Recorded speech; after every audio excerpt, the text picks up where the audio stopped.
Dan untuk mengetahui hasil pemeriksaan sejumlah saksi dalam kasus bentrok antar kelompok yang berujung pembakaran tempat hiburan malam di Kota Sorong, Papua Barat, segera kita bergabung bersama dengan Kabid Humas Polda Papua Barat, Kombes Pol Adam Erwindi.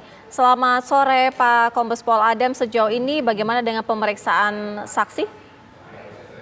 Selamat sore Mbak. Ya Mbak, pertama yang kami ingin sampaikan bahwa situasi Sorong Kota dari kemarin hingga saat ini sudah kondusif sekali dan aktivitas masyarakat sudah melaksanakan aktivitas normal seperti biasa yang bersama Mbak.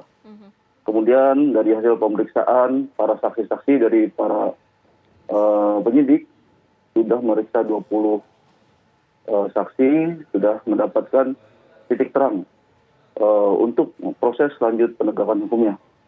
Seperti itu Mbak. Iya, artinya dalam waktu dekat akan ada penetapan tersangka?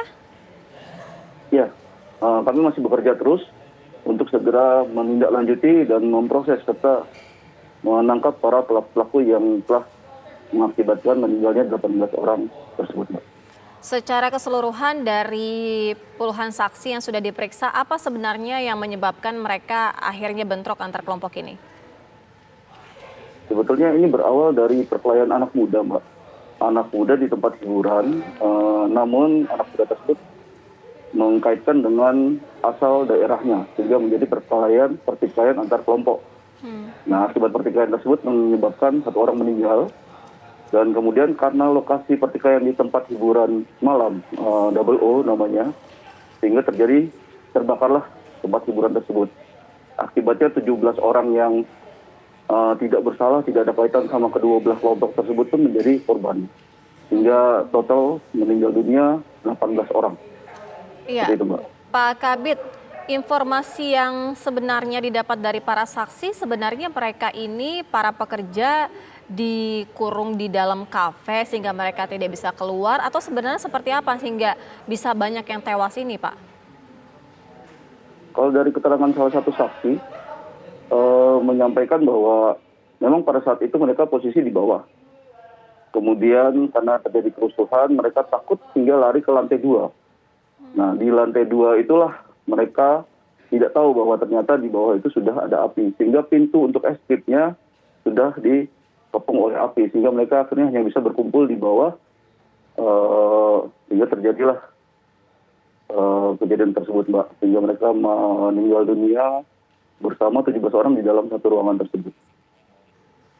Secara keseluruhan artinya 18 orang yang meninggal ini para pekerja di sana atau bagaimana ya Pak?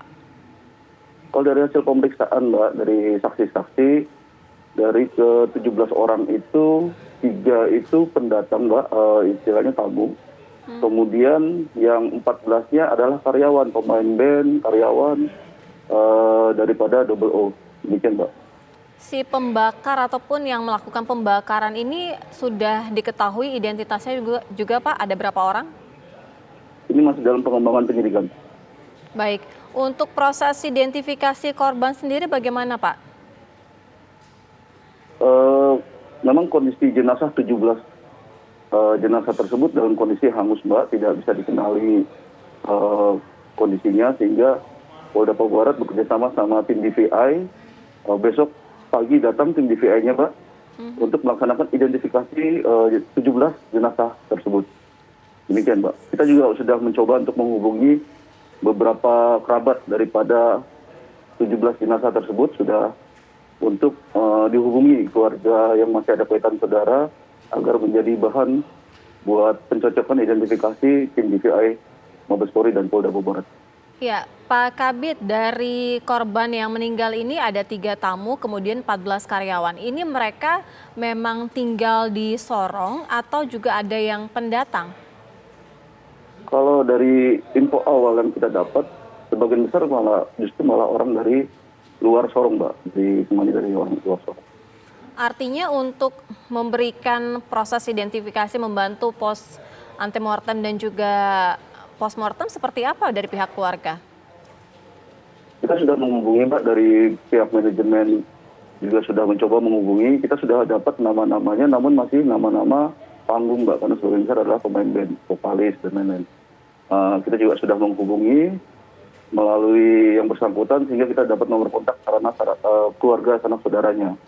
Dengan demikian kita juga sudah menyampaikan agar segera menghubungi kami dan segera kami untuk mengambil data-datanya, dan kami juga menyiapkan koordinasi dengan pihak terkait untuk menyiapkan sarana prasarana seperti tiket dan lain-lainnya agar keluarga yang berkaitan saudara itu bisa datang ke Sorong untuk diambil untuk pembanding dalam identifikasi tersebut. Baik, terima kasih Kombes Pol Adam Erwindi, Kabid Humas Polda Papua Barat sudah bergabung bersama kami di Kabar Petang Pilihan. Selamat sore.